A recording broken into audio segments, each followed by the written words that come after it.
श्रीराम जय राम जय जय राम. श्रीराम जय राम जय जय राम. 9 जानेवारी. नाम व विकल्प.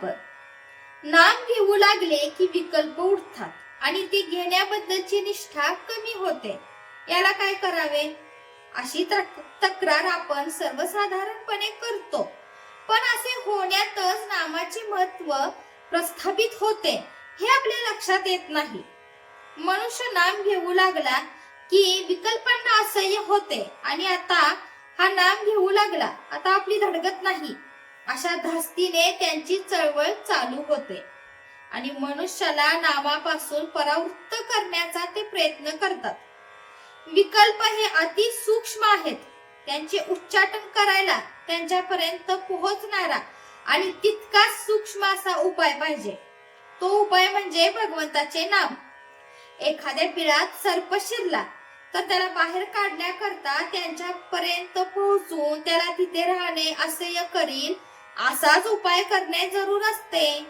बाहेरून कितीही आरडाओरडा केला तरी त्याचा उपयोग होत नाही. बिळात धूर किंवा गरम पाणी सोडले की तो बाहेर येतो. त्याप्रमाणे नाम घेतले की विकल्प उठतात, म्हणजे विकल्पांच्या मूळ ठिकाणापर्यंत नामाची आच जाऊन पोचली असे ठरते. तर मग नाम घेऊ लागल्यावर विकल्प येऊ लागले तर गांगारून न जाता हे सुचिन्ह आहे असे समजून विकल्पांच्या उच्चाटनाची गुरुकिल्ली मिळाली अशा जाणीवीने जास्त आस्थेने नाम घेण्याचा निश्चय करावा. हाच त्याला उपाय. नामाबद्दल सुरुवातीला सर्वांचीच वृत्ती साशंक असते, पण आपण सतत नाम घेत गेल्यानेच विकल्प कमी होतात.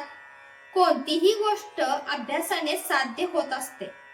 आज खरी भक्ती नाही म्हणून भगवंताचे स्मरण नाही, आणि भगवंताचे स्मरण ठेवण्याचा अभ्यास केल्याशिवाय खरी भक्ती येत नाही.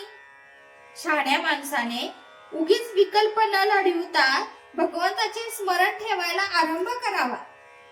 विकल्प जागून भगवंताचे संकल्प उठू लागले की आपले काम झाले. आपण रस्त्याने चाललो की नको ती माणसे भेटायचीच, पण आपण आपले चालणे चालू ठेवावे. तसे विकल्प आले तरी आपण आपले नाम सोडू नये.